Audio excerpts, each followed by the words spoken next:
ka-babe, it's me, your Elonga girl. I'm 11 years old at nagbablog na po. Mga ka-babe, sobrang struggle ko na nga dyan kasi nga bumabaha-baha dito sa amin at umuulan. Warning na nga sa phone ko nito kaya sobrang nag-aalala ko kasi nga si Papa wala pa dito sa bahay. Sorry talaga mga ka-babe sa background ko kasi nga hindi pa kami nakapag-renovate ng bahay at wala pa kaming pera. Kasi kaming pera mga ka-babe. Kapag nagkasahod na din ako dito mga ka-babe, magpaparenovate din ako. Mga ka-babe, sobrang struggle na talaga ako dyan dahil wala nga ako dito kasama sa bahay. Ayan mga ka-babe, babalik-balik nga ako dyan sa part na yan dahil ngayong ulan talaga ay tumatalsik at tumutulo pa nga dito sa bahay namin. Meron nga ako na mistake dyan na hindi ko talaga nakita at tumutulo na siya. Ikaw ay first timer mga babe, mahirap talaga magtagalog. Ayan mga ka-babe, papakita ko muna sa inyo kung ano nangyayari. Mga ka-babe, mapapansin nyo, meron talagang towel dyan sa ibabaw. At dahil nga ay tinabon ko nga siya para hindi tumalsik yung ulan. Nga mga ka-babe, dinadala talaga ng hangin yung ulan. Ayan mga ka-babe, basang-basa na talaga yung loob namin dyan.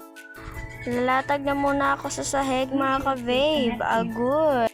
Ayan mga ka-babe, hindi pa ako ready dyan kasi nga si Papa wala pa talaga dyan sa time na yan. At gutom na gutom din ako kasi hindi pa talaga ako nakapaghapunan. Ayan na nga mga ka-babe. Tingnan na naman ang ulan dito sa labas. Hindi ko na talaga maintindihan. Dahil nga sobra-sobra talaga yung ulan mga ka-babe. Ayan o, kita na zinok ko pa nga. Mga ka-babe, tingnan na naman yung mukha ko dyan. Saka na talaga. Iiwan ko na muna kayo saglit mga ka-babe. Hindi ko talaga alam kung saan ako pumunta dyan. Pero nandiyan na din naman ako sa labas. Ayan o. Nasa loob pa rin pala ako. Hindi ko talaga napansin yung sarili ko mga ka-babe. Ang hirap talaga mga ka-babe basta first timer vlogger ka at hindi ka pa marunong mag-Tagalog. Dahil nga Ilongga ako at sobrang haba rin itong video na to. Ayan guys, tour na talaga ako at yung mukha ko ay hindi na talaga maguhit. Aray! So guys, kung gusto nyo pala ng marami pang video, follow nyo lamang ako sa Facebook at i-subscribe sa YouTube channel ko. Dahil nga ako ay first timer pa lamang po. Wala pa po ako mga appliances at nagpapabili pa po ako kay Papa kanina. Nagmamic pa po ako ngayon dahil nga po hindi pa ako marunong mag-voice over talaga. Konting galaw-galaw din ako dito mga ka-babe. Hirap talaga mag-Tagalog mga ka-babe, lalo na at ako ay Ilonggo. Yung voice over ko mga ka-babe, sobra talaga yung take ko dito. At mapapansin nyo din sa voice over ko, yung boses ko ay iba talaga sa first ko. Dahil nga mga ka-babe, naka-mic tayo. At hindi talaga marunong yung mic makipagboses sa akin. Tour lang din dito sa bahay mga ka-babe. At talagang hindi nyo makikita ang sahig. Naghihirap na nga ako dyan sa part na yan mga ka-babe. Dahil ngayong ulan ay tumatalsik na talaga. Tsaka mga ka-babe, huwag nyo nang pansinin, naka-short naman ako at naka-cycle mga ka-babe. Please po, respect lang din po. Ako po ay 11 years old pa lamang. Sobrang haba din yung video na to mga ka-babe. At ang hirap talaga, sobra talaga yung masasabi ko, ang hirap ang Tagalog. 17 minutes pa nga ito matatapos mga babe. At meron pa talaga ako isang video doon, i-edit ko pa nga. Nabubulol na ako kakasabi dyan. Kasi nga, ang hirap talaga.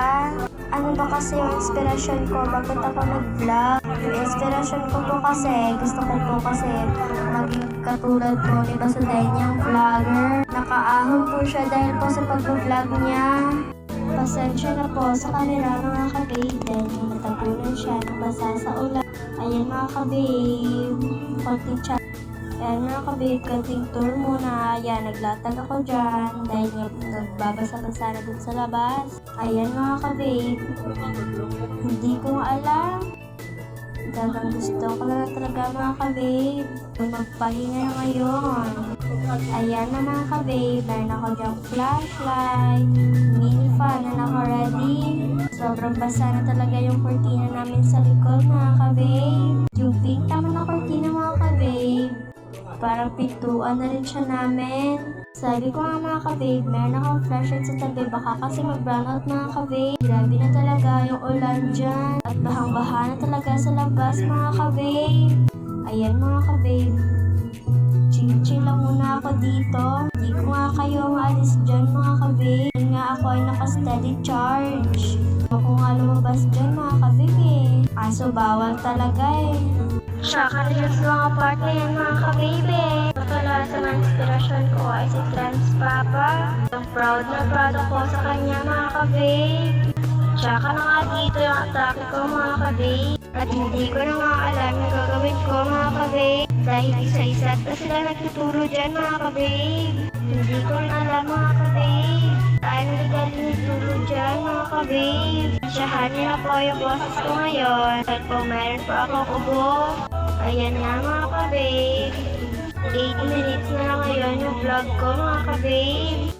Forward mga ka-babe. Share ko lang pala mga ka-babe yung good for 24 hours ko na mini fan. Bili nga sa akin yan ni Papa mga ka-babe. Hindi lang pala para sa akin yan mga ka-babe. Para din po kay Papa.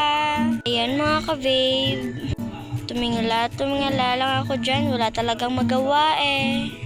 At yung mga laruan ko dyan mga ka-babe, basa na talaga sila laro. Ayan mga ka-babe, natututo din ako magtagalog ng straight talaga. At ang kate talaga ng sugat ko dyan mga ka-babe. Dahil nga yan lahat sa volleyball ko mga ka-babe. At kung hindi mo nga yan na-experience mga ka-babe, hindi ka nga hindi volleyball player. Ayan mga ka-babe, konting kwentuhan lang muna tayo mga ka-babe. Na naka-steady charge talaga ako dyan mga ka-babe. Mahirap na po pag nag-brownout at ikaw ay lowbat pa. Hindi ka talaga makakontakt dyan. Tsaka yung fest ko mga ka-babe. At nagkonting picture muna ako dyan mga ka-babe. Dito lang talaga gumaganda yung camera ko sa pang-video ko mga ka-babe. Nulit ko nga dyan. Agay na lang talaga mga ka-babe. Picture muna tayo mga ka-babe. At paganda-gandahan din. Minsan lang yan. Mga ka-babe, malapit na rin dito matapos yung video ko. Hindi ba't mga ka-babe tama ako? Ano talaga dito sa amin mga ka-babe? Kasi nga alam ko na talaga mag-brownout dito sa amin mga ka-babe. Nga sobrang lakas talaga ng ulan.